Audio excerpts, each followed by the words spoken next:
This message comes from Insperity, providing HR services and technology, from payroll, benefits, and HR compliance to talent development. Learn more at insperity.com/HR matters. This is Planet Money from NPR. Like many of us, Nate Singer spent the 4th of July at a barbecue in jeans and a T-shirt. It was a decent day. It wasn't too hot. Red, white, and blue tablecloths. Nate is a father of 4, and he's one of those dads who likes to hang out literally at the barbecue. Flipping burgers for people. Is that normally your job as the burger flipper? It's a good thing to do. You just hang around the grill, not so social. It's strange that I work in human services. Yeah, Nate is a big muckety-muck at the Oregon Department of Human Services. He runs the division that signs people up for programs like food stamps. And Nate, he's like a bureaucrat's bureaucrat, the type of person who carries around a pen and a highlighter in case he needs to mark up a document. My kids think that I have my own coloring books that are just really boring coloring books. This July 4th barbecue was no exception. Whenever Nate got a break from grilling, he'd pull out some folded up paper from his back pocket and he would read the text of President Donald Trump's signature bill, the One Big Beautiful Bill Act. You know this bill. President Trump signed it on July 4th. And the reason Nate was reading it and highlighting it was that this bill made big cuts, including to food stamps, which is a program he oversees. This bill had been changing as it went between the House and the Senate. It got amended hundreds of times, but now it was final. And Nate, highlighter in one hand, greasy spatula in the other, was surveying the damage. Yeah, like how bad is this for food stamps and the 1 out of every 6 Oregonians, 750,000 of them on the program? And what he sees is that the bill cuts who qualifies for food stamps, how much they'll get, and, maybe most importantly for him, it changes who pays for the food stamp program. And that part, that is a big deal. The federal government has always paid for all of the food stamps that go out. But this law, for the first time, shifts some of that cost to states. And the rationale here is that states themselves, they're the ones in charge of giving food stamps out. They're the ones with teams of bureaucrats reviewing applications, figuring out how much each applicant gets. So the White House and congressional Republicans, they want states to be more accountable and to cut back on what they're calling waste, fraud, and abuse. How much are states going to have to pay? Well, Nate gets to the section about this, and he reads that lawmakers have tied the amount that states are going to have to pay to an obscure statistic called the payment error rate. Basically, whether Nate's team is accurately determining how much people should be getting in food stamps, and if not, how far off they are. Did we process it right, and did you get the right benefit amount?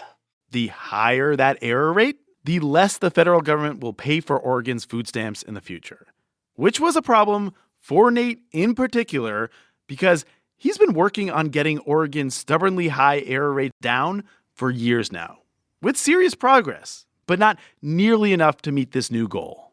When you read that line? When I read that line, I flipped burgers for the next half hour at the barbecue and just thought in my own head, how much would this be because of where we are? Right then and there, Nate did the math. If he could get the error rate down to this goal that the law set for him, to under 6%, the feds would continue to pick up the entire tab for food stamps. But if he couldn't, the state of Oregon was going to be on the hook for $250 million a year, which basically means the fate of Oregon's food stamp program now largely depends on Nate. So they've set up a challenge for you. It is a challenge, yes. Are you up for this challenge? I would say yes. Yes. Let me try that better with more confidence for you. Yes. No offense to Nate, but that is not the sound of confidence. Hello and welcome to Planet Money. I'm Nick Fountain. And I'm Jeff Guo. There is obviously a lot happening in food stamps this week. Thanks to the government shutdown, people may not be getting their food stamps at all. That is a huge deal. But this change that we're talking about, shifting who pays for food stamps, it is arguably a much bigger deal. Today on the show, the looming crisis in food stamps. We go to Oregon to find out how Nate is going to try to cut Oregon's error rate by more than half without inadvertently knocking people off food stamps, without making people go hungry.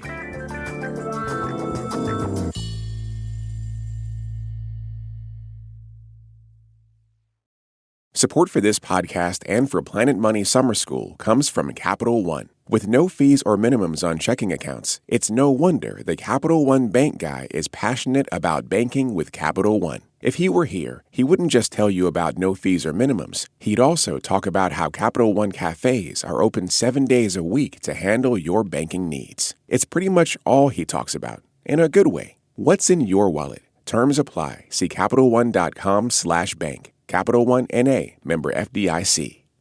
This message comes from Insperity, providing HR services and technology, from payroll, benefits, and HR compliance to talent development. Learn more at Insperity.com/HR Matters. Nate Singer, lover of highlighters and director of the Oregon Eligibility Partnership, has been in charge of getting Oregon's error rate down for a couple of years now. So our error rate was 23% then. That was not ideal. Yeah, they were third worst in the nation. But in the years since, he has pushed that error rate down to 14%, ninth place. Improvement, but nowhere near the 6% they need that error rate to be. That's where they need to get under if they want the federal government to keep paying for all their food stamps. Now, the way that food stamps work is that every state determines who qualifies for them and how much they get. And it's based on a bunch of rules that Congress made. Those rules, they're pretty complex, but basically, states ask a bunch of questions, like how much do people make? How much do they have in the bank? How many people in their family they're feeding? What are their expenses? And they plug all the answers they get into a formula, and voila, that is how much that person is going to get in food stamp money. Yeah, simple stuff. In Oregon, if you're single, you have to earn less than about $31,000 a year to even qualify, $64,000 for a family of four. The average amount people get is about $5.75 per day. Now, states try to follow Congress's rules on how much federal taxpayer money they're giving out, but sometimes they are a little off. Sometimes they give out too much, sometimes too little, though that's less common. And if they are off by more than $57 in a given month, the federal government counts that as an error. And the error rate, that is the percentage that they are off overall across the whole state over the year.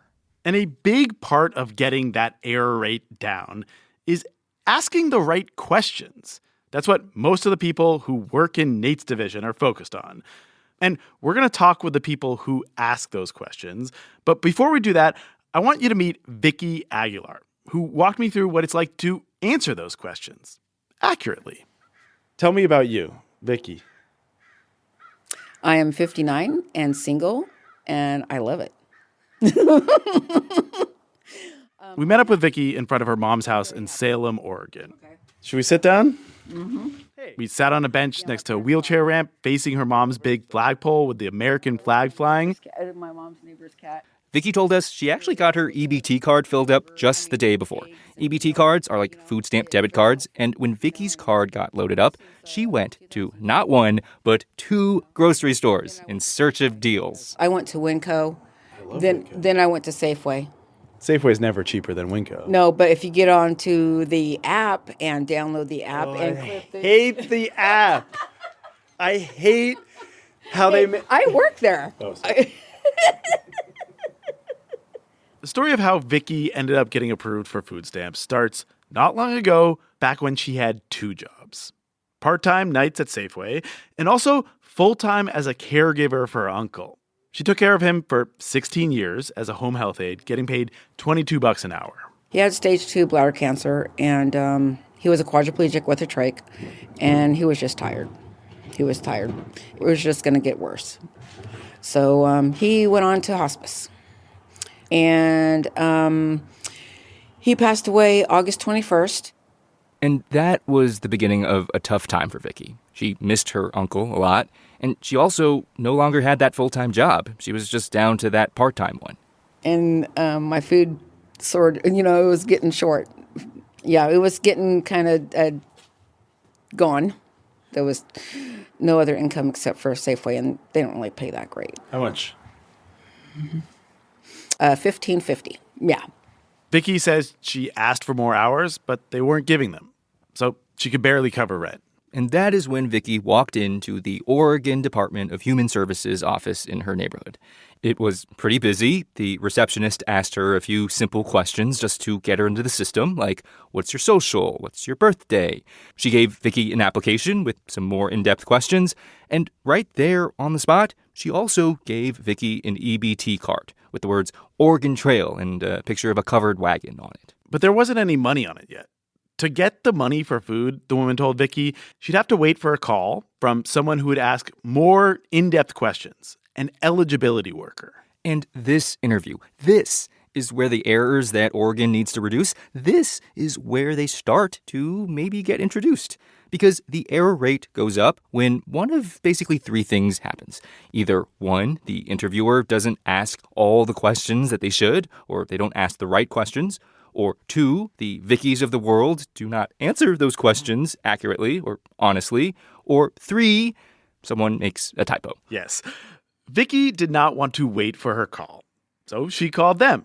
A woman picked up and asked her a series of questions. Like, who does she live with? No one. She asked me how much I paid in rent, what do I pay as, gas, electric, which I paid the rent, gas, electric, and my cell phone bill. You have a lot of bills. Yeah, just like everybody else does. All those bills, they're factored into the way that states, under the rules set by Congress, calculate how much in food stamps Vicky and others are going to get. And each little piece of information that they get from her, that is an opportunity for error. For instance, Vicky says the interviewer asked some more questions about income, asked her to pull out a pay stub and tell her what it said next to gross pay. And right here, something really interesting happened. And so I said it wrong to her, and she goes, "Are you sure that's right?" I was like, "Oh, wait a minute. No, it's not. This is what it is." Void what I said. This is what it is. To be clear, Vicky told me she wasn't trying to pull a fast one. She was just confused by the pay stub. Who amongst us hasn't been? And she read off the net pay rather than the gross. But the state worker on the other end of the line, it turned out, she knew the answer to the question because she had access to a database with a bunch of payroll information in it. And she was double-checking as much of what Vicky said as she could. And Vicky didn't feel offended by the prompt to correct her wrong answer. She thinks it's important. Do you think there's a lot of fraud in the system? Yes, I do. Do you know that? Just being a cashier. Okay, so I've had customers come through my line using multiple food stamp cards. And, it could be their family members, but, that's not your card. You shouldn't be using it. This is a problem. Oregon actually has special cops, a division that looks into fraud. If you get caught, you have to pay back the money. Last year, Oregon had 34 cases of confirmed food stamp fraud. Total, out of 750,000 recipients. But Nate says that the vast majority of errors, that stat that the feds care about and that Oregon is going to be punished for, those do not come from fraud. They come from inadvertent errors, honest mistakes like the one that Vicky made. It was like, where is my pay? I could not find it. So, yeah. So, Vicky's story gave us a good idea of how these errors get introduced. Next, we wanted to understand how Nate and his team of bureaucrats are trying to eliminate these errors. So we went to the office where Vicky first applied for food stamps to talk to the people asking questions on the other end of the call, the eligibility workers. When I walked into the office, nobody was waiting to get interviewed in person, so I asked if I could watch as someone did one on the phone. Can I sit next to you while you do your job? Of course. Amazing. Bridget Faust, eligibility worker, former food stamp recipient herself, and, judging by the framed photo in her cubicle, big Nick Cage fan. That's amazing. There's a whole story there, but... No time for that. Bridget has an interview to do. She dials the client. Hi, this message is... And voicemail. I will try back in 5 minutes. Thank you. Which means we have a few moments to talk game plan with Bridget. How's she going to get that error rate down? Bridget has been in the job a couple years now, and she says she has gotten the message that Nate's team is trying to get this error rate down, and that she is the first line of defense. Her bosses have dragged her into training after training, trying to make her less of a data entry person and more of a, not a detective, but someone who thinks about what the person applying for food stamps is saying and tries to make sense of it. So they've given her a checklist to make sure that she asks all the questions, even the awkward ones.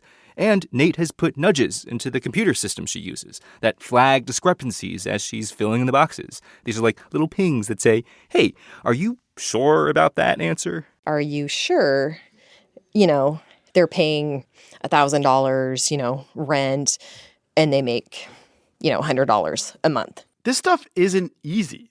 The questions Bridget has to ask are always changing, like all the time. In the brief few minutes I was sitting with her, a notification popped up on her computer. New guidance about the One Big Beautiful Bill Act. You just got an email that says HR1 updates and resources. We get a lot of emails going out. Yeah, all these updates and emails, they're actually a big problem for Oregon because every time there is a little teensy change in policy, the error rate goes up. And this Big Beautiful Bill Act, it has a lot of changes. So one very of-the-moment thing that Nate has done to keep those errors down is he's made a little AI tool called Eligibility Bot. I call her Ellie for short. And when Bridget gets stumped by a complicated case, she can just hit up Ellie and get the most up-to-date information way quicker than before. Right. So thanks to the work that Nate's been doing over the last few years, Bridget now has a lot of tools to help her avoid errors. This is Bridget at the Oregon Department of Human Services calling for your appointment.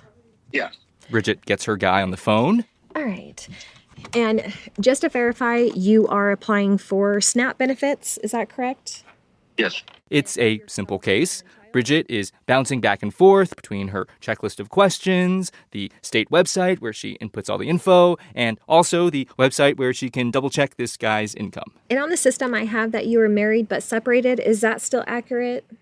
Yes. Okay. At the end of the call, she gives the good news. All right, you are approved for SNAP benefits. All right, so we've learned how errors are introduced. We've learned how Nate's team is trying to avoid them. But we also know that errors are still creeping in. How? Why? The person most qualified to answer that question is the person charged with finding the errors and reporting them to both the state and the federal government. I'm Shelley. Shelley, good to meet you. Shelley Wickersham is a member of the elite 11-person team tasked with finding errors, tasked with auditing people's food stamp cases. Now, are people thrilled to be audited? No! So Shelley tries to reframe that audit. And tell them, hey, we pull 100 cases a month. It's like winning the lottery, yay, maybe, it's going to be okay. We try to develop some sort of relationship. And then I had a guy tell me the other day, he was like, yeah, well, if I could buy the lottery, I wouldn't need food stamps. So, As you can tell, Shelley really does try to put on a charm offensive when she's calling someone, especially when she has to do it for, the 40th time. Is there a rule that your boss gives you on how much calling is annoying? No. No. I need to get my information. So if you're annoyed with my calls, probably just give me the information. I'm going to get it.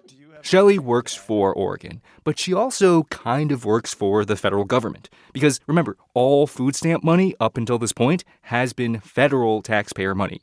So even before this new law, the feds were pushing states to reduce these errors. And they had their own rules and procedures for how to catch them. Yeah, here's how this works. Every month, Shelley's team picks from the 750,000 plus food stamp recipients in Oregon a random sample of 100 or so cases to go through with a fine-tooth comb and calculate the error rate. What should these people have been getting in food stamps? And what has Oregon been giving them? And how big is the difference between them? So Shelley, basically, she redoes the entire original interview. But unlike the original interviewer, she is required to leave no stone unturned. She will ask the elderly, "Ma'am, are you in school?" Or, "Do you have any daycare costs?" She will search around in their lives for hidden income. Any side money coming in, any cans or bottles? Really, cans or bottles is the thing you ask about? Yes, because it's income. Oops. Yeah, okay. Yeah. Oops, yeah. Does the eligibility interview also do that? Should be. Should be. Okay, but on the other hand, those initial interviews, the ones that Bridget does, those are often people's first interactions with the food stamp system. So eligibility workers, they're trying to strike a kind of delicate balance between following the federal guidelines, of course, but also getting people food who need it. So during that initial interview, they're not super pushy, and they generally don't ask for a lot of documentation. And that is a choice that the state of Oregon is making. Shelley doesn't have that choice. Her job is to ask all the questions. How much rent costs, how much utilities are, how much interest someone is earning from bank accounts, and also get the proof, the documentation. Shelley needs it all. A lot of her time is spent hounding people for that documentation. You said Shelley with Oregon Department of Human Services. I was calling regarding the email I sent you. You asked me to send you. But this right here, this is the tension, right? This work of doing extensive interviews, checking documents, of leaving no stone unturned. If eligibility workers did it at the very first interview, the error rate would drop like a ton for sure. Yeah, Nate's been talking with states that have low error rates, trying to steal their best ideas. And they have told him that they do ask for more documentation during those first interviews, sometimes multiple times a year. So Nate and Oregon officials know that that's an option, but they also know that there's a cost. Those states that ask for more documentation and have lower error rates, they also often have lower participation rates, fewer people on food stamps. And you can see why. Providing documents can be hard, so even people who'd qualify might just give up on trying to get food stamps. Yeah, not everyone can convince people to hand over their documents as charmingly as Shelley can. Have a great day. Bestie. Yeah, I can tell. After Shelley's done hounding the lucky folks that she's auditing for their documents, asking every question that she possibly can, she calculates how far off the state of Oregon was. But it doesn't end there. The federal government then audits about half of her audits to make sure she's doing it right. And then they compile all the cases that her team has put together and come up with the official error rate. Right now, that rate is hovering around 14%, which means, unless they can get it down, Oregon is going to have to start paying up for food stamps for the first time ever in a serious way. After the break, we're going to talk to the person who's really in charge in Oregon, the $250 million question.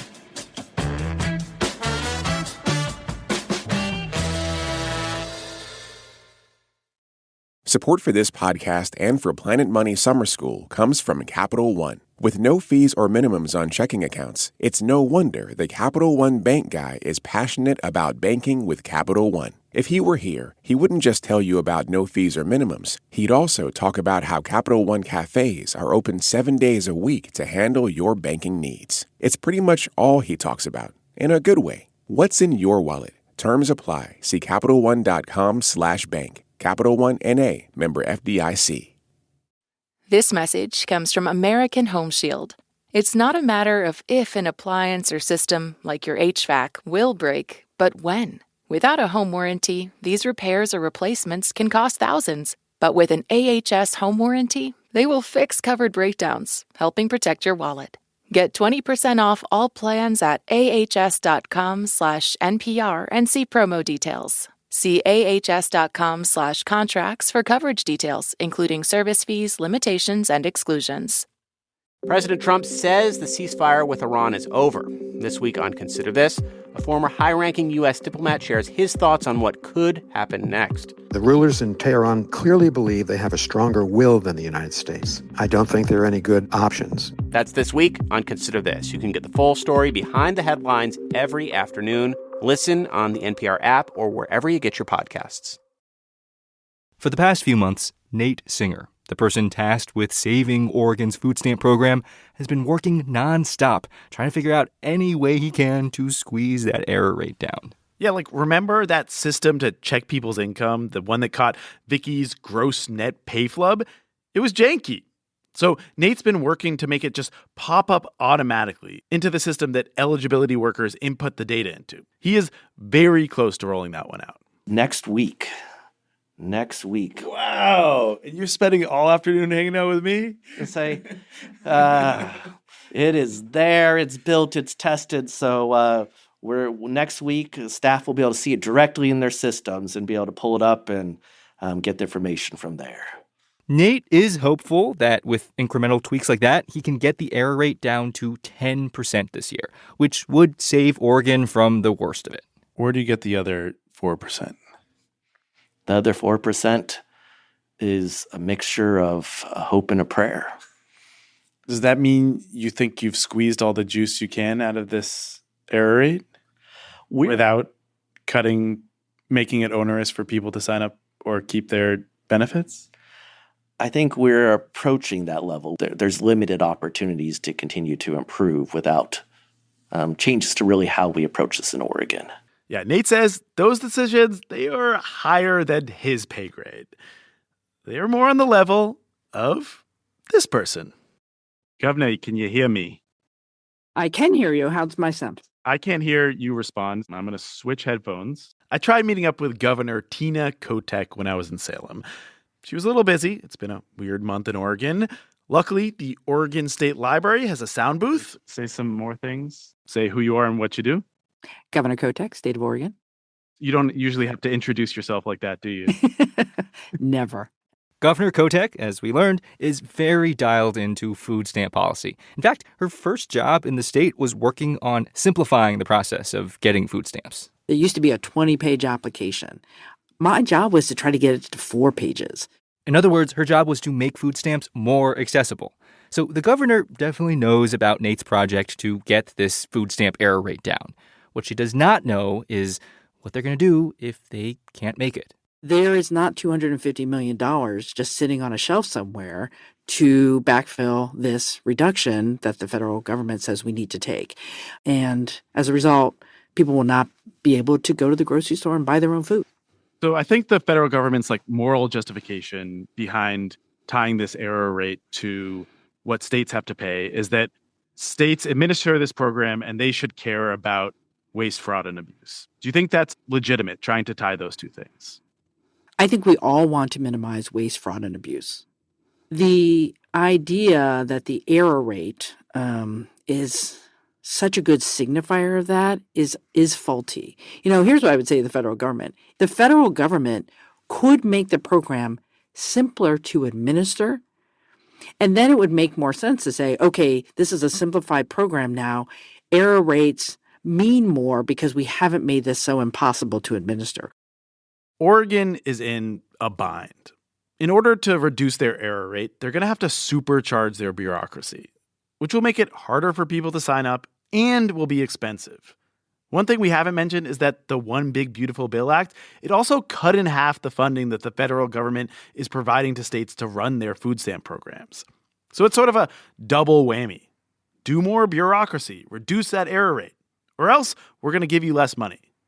But also, we're giving you less money for that bureaucracy. By the way, we reached out several days ago to the White House and to the Department of Agriculture, which is in charge of the food stamp program, and they did not get back to us. The White House did send an automatic reply saying that the shutdown was delaying their responses.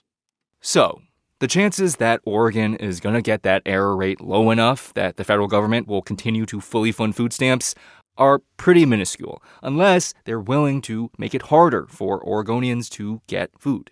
And if the state of Oregon can't find the money to pay for food stamps, they're left with only a couple options. One is to shutter the food stamp program altogether, which might sound extreme, but I've heard from a few sources about states that are considering it. The other option, make the food stamp program smaller by shrinking the population of people who qualify. Is that a road you're willing to go down? At the moment, no. Yeah, at the moment, Governor Kotek says they are committed to keeping everyone in the program. People like Vicky Aguilar, that Safeway cashier I met in Oregon. Hello? Vicky. Uh-huh. It's Nick Fountain from NPR. How's it going? Oh, good. Just getting ready to head to work. What's up? I don't have time. You're getting ready to go to work right now? Yeah. I got called in early. We called Vicki a few days ago to check in. It had been a few weeks since our visit, and we wanted to talk about this week's news. The Trump administration has said, because of the shutdown, quote, the well has run dry on food stamp funds, and that it's going to suspend the program for the first time in history. And the first thing Vicki brought up was she's worried about the people whose groceries she scans. She's worried about how they're going to make it. I feel sorry for them. I really do. I do feel sorry for other people. Are you going to be okay personally? I will. Even if I could just eat a bowl of cereal, I'm good, Yeah. Yeah. And have milk and cereal and eggs. I don't mind making breakfast for dinner. I've done it before. She says she's been looking for work, putting in applications. Any bites? Nope, nothing. She told me she was planning on going to a job center tomorrow. They're going to look at her resume and help her polish it up. But, yeah. Yeah. But I gotta get going, though. Yeah. Okay. Vicki, take care of yourself, okay? I will. And thanks for reaching out. All right. Yeah. Bye-bye.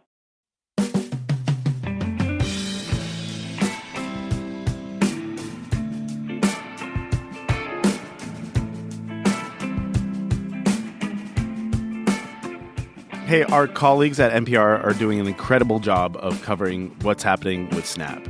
If you want to keep up to date on the latest, their work is at npr.org or on the old-fashioned radio. Also, if you or someone you know needs help with hunger relief, there are resources. We're going to leave some links to those in the show notes.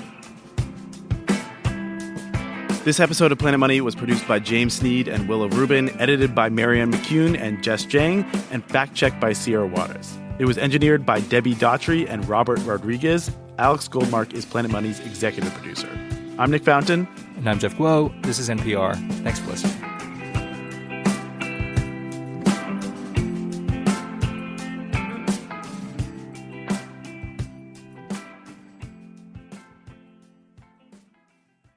This message comes from American Home Shield. An AHS home warranty helps protect your major systems and appliances no matter how old. Do you have an unreliable AC or a leaky water heater? AHS understands the headache and financial burden of surprise breakdowns. With an AHS home warranty, they'll fix a covered item when it breaks, and if they can't repair it, they'll replace it. Plus, as a benefit to select plans, you can even video chat with a repair expert to help troubleshoot home hassles over the phone. American Home Shield. Don't worry, be warranty.